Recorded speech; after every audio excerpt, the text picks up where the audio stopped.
Pagi mulai menyapa perlahan di sejuknya desa. Kabut tipis menyelimuti sawah, rumah-rumah sederhana, dan pepohonan yang berdiri diam, seolah ikut menikmati damainya pagi. Dari ketinggian, tampak Gunung Lawu menjulang megah di kejauhan, menjadi saksi bisu kehidupan di bawahnya yang berjalan pelan, tanpa hiruk pikuk.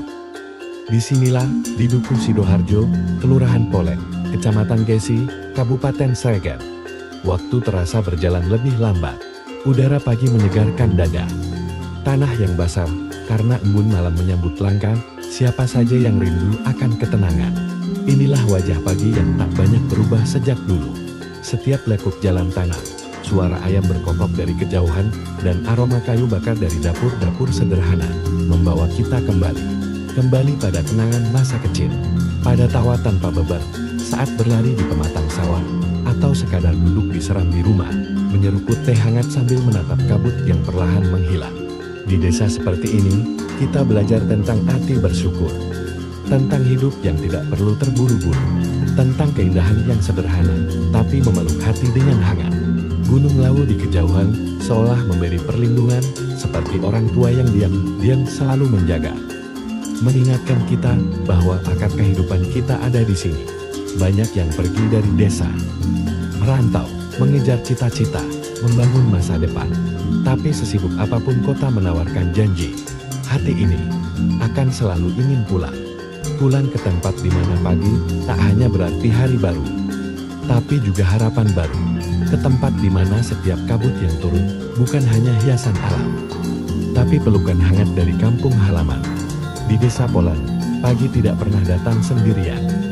Ia datang membawa rindu, membawa tenang, dan membawa kenangan. Dan kadang, hanya dengan melihat kabut menari pelan di bawah Gunung Lawu, kita tahu bahwa bahagia itu sebenarnya sederhana. Ini bukan sekadar pemandangan.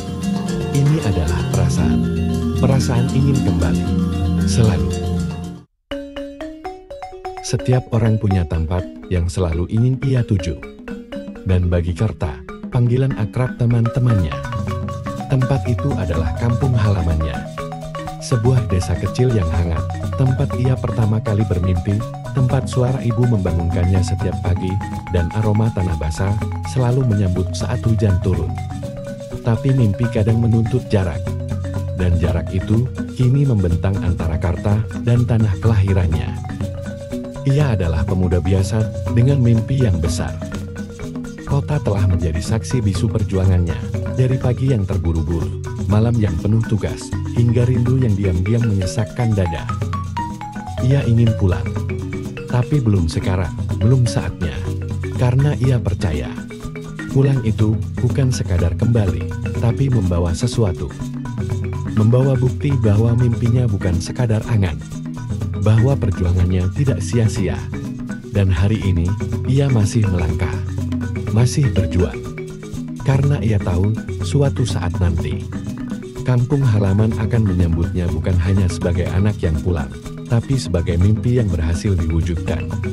Semangat untuk kita semua yang sedang berjuang untuk mewujudkan impian.